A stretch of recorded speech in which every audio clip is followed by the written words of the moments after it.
Hello అండి, నమస్కారం. నమస్కారం సార్. మీ సందేహం అడగండి. Okay sir. సార్ నా సందేహం ఏంటంటే, ఒక యోగి ఆత్మకథ బుక్ చదివాను సార్ నేను.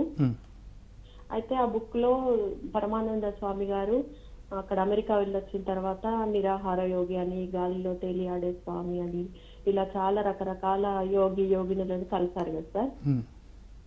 అయితే అది ధ్యానం చేయడం వల్ల అలా ఓకే, అది పర్వాలేదు. మరి ఇప్పుడు ఒక క్రిస్టియన్ యోగిని ఉంటుంది కదా సార్, తను ఫ్రైడే ఏసుకు శిలువ వేసిన రోజు ఇట్లా బ్లడ్, ఏసుకు ఎక్కడైతే శిలువ వేశారో అక్కడ నుంచి బ్లడ్ కారడం ప్రతి ఫ్రైడే వస్తుంది అని ఉంది కదా సార్ బుక్ లో. అంటే అది ఇలా సాధ్యం సార్? మరి మేడం, ఇది మన హఠయోగ ప్రక్రియలో చాలా గొప్పదైన అరుదైన ప్రక్రియలు కొంతమందికి వస్తుంటుంది.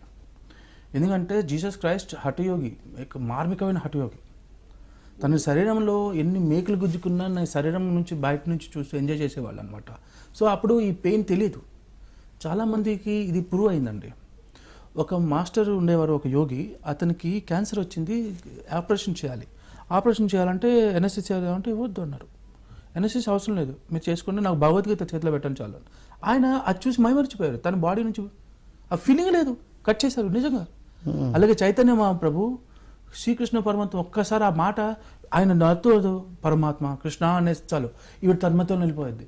తను తన శరీరంలో మీద బాడీ కాన్షియస్ ఉండదు, బాడీ అందులో లయం అయిపోతే మన బాడీలో మన పైట జారిపోయిందా, సారీ అదైతే లుంగి జారిపోయిందా ఏదేదో వేసుకుంటారు, అవి తెలియకుండా నగ్నంగా నాట్యం చేసుకుంటూ వెళ్ళిపోతాయి వాడు. సో దాన్ని చూసి చాలామంది పూరి విషయం ఎలా నగ్నంతంగా ఉంటే చూడడానికి యంగ్ ఉంటారు, ఇంట్లో ఆడవాళ్ళు ఉన్నారు, వాళ్ళు అపోజ్ చేసి ఇతన్ని బయటికి చేసేయాలని లాస్ట్గా ఆయన చంపేశాను అనుకోండి, వేరే విషయం.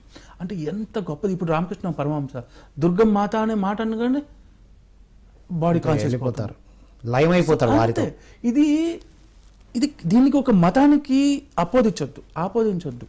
ఓకే, అందరిలో చాలామంది మాస్టర్స్ ఆ అనుభవ స్టేట్కి ఎవరైనా వెళ్ళొచ్చు. అతను క్రిస్టియానిటీయా లేకపోతే ఇంకోటా కాదు.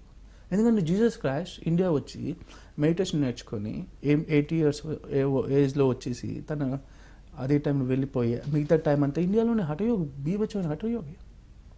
తన బాడీని ఇలా కావాలంటే అలా ఎంత అభ్యాసం చేశాడో.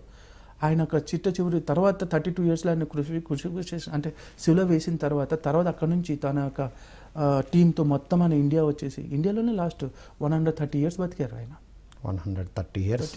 సో ఇవన్నీ అవుట్ ఆఫ్ క్వశ్చన్ అనుకోండి. బట్ చెప్తున్నాను ఏంటంటే ఇవన్నీ ఆయన ఎలా తట్టుకోగలిగాడు. మీకు ఎవరైనా చిన్న ముళ్ళు గుచ్చుకుంటే అబ్బా అనుకుంటామే, మరి ఆయన ఏ సాధనలో ఉన్నాడు చూడండి. అది ప్రాక్టికల్లీ ప్రూవ్డ్. మన ఇండియన్ సంస్కృతిలో, అదే నాట్ ఓన్లీ ఇండియన్, మనలో ఒక గొప్ప విషయం ఉందని ఎవరైతే తను ధ్యానం చేసుకుంటాడో అది తెలుస్తుంది. నేను బాడీని కాదన్న విషయం ఎవరికైతే అది కాన్షియస్లో వచ్చిందో సినిమా ఇంకో లెవెల్ ఉంటుంది. సాధన చేస్తే ఏదైనా సాధ్యమో అని నిరూపించారు వాళ్ళు.